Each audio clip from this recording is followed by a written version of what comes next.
Vous avez tous entendu sa voix, mais vous ne saviez pas qu'elle a influencé vos artistes préférés. Voici l'histoire de Shadé.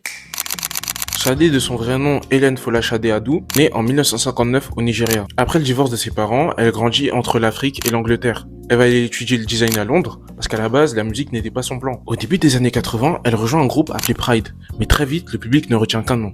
Shadé. Donc, en 1984, elle va sortir l'album Diamond Life. Cet album est un succès mondial, et notamment parce qu'il contient le classique Smooth Operator. Dans cet album, on va voir que Shadé fait du R&B, de la soul, et qu'elle a énormément d'influence jazz. Et ça devient sa marque de fabrique. Résultat, l'album est vendu à plus de 10 millions d'exemplaires, elle remporte le Brit Award du meilleur album, et en plus elle est nominée au Grammy Award. Et ce n'est que le début, parce que un an plus tard, en 1985, elle sort un autre projet, Promise. Et grâce à celui-ci, elle obtient le Grammy du Best New Artist en 1986. Cet album contient des classiques intemporels comme The Sweetest Taboo ou Is It a Crime, qui, au passage, est mon son préféré de Shadé. Un son de 6 minutes qui raconte une histoire d'amour destructrice. On y ressent une tension assez rare dans le R&B des années 80. Le son est un peu tourné comme une pièce de théâtre ou un film, et la voix de Shadé est juste sublime. Donc forcément, ça fait une recette gagnante. En 88, elle va sortir Stronger Than Pride. Et après avoir sorti ces 3 projets, tout le monde attend un nouveau projet de Shadé. Et à ce moment-là, elle disparaît. Elle choisit le silence total.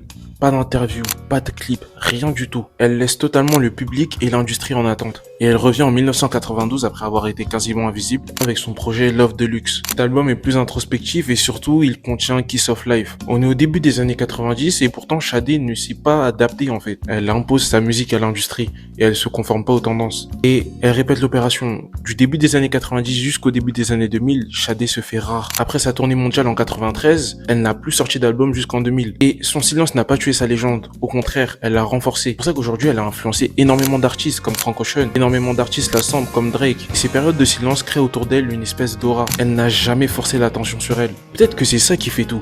Shadé n'était pas partout, mais elle reste inoubliable.